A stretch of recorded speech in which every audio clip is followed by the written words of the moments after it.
രാജ്യമെങ്ങും നന്മയുടെ വെളിച്ചം പൊഴിച്ച് ഇന്ന് ദീപാവലി ആഘോഷങ്ങൾ.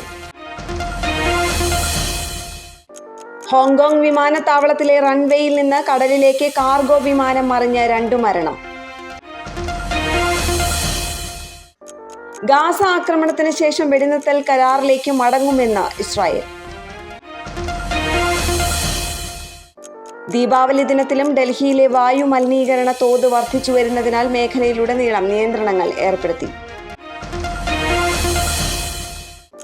ഒളിമ്പിക്സ് മാതൃകയിൽ സംഘടിപ്പിക്കുന്ന സംസ്ഥാന സ്കൂൾ കായികമേള 2025 നാളെ ആരംഭിക്കും. ദേശീയ വിദ്യാഭ്യാസ നയത്തിന്റെ ഭാഗമായുള്ള PM ശ്രീ പദ്ധതിയെ എതിർക്കുന്ന നിലപാടിൽ മാറ്റമില്ലാതെ CPI. കേരളത്തിൽ തുലാവർഷം കനക്കുന്നു. തീവ്രമഴ മുന്നറിയിപ്പുമായി കേന്ദ്ര കാലാവസ്ഥാ വകുപ്പ്.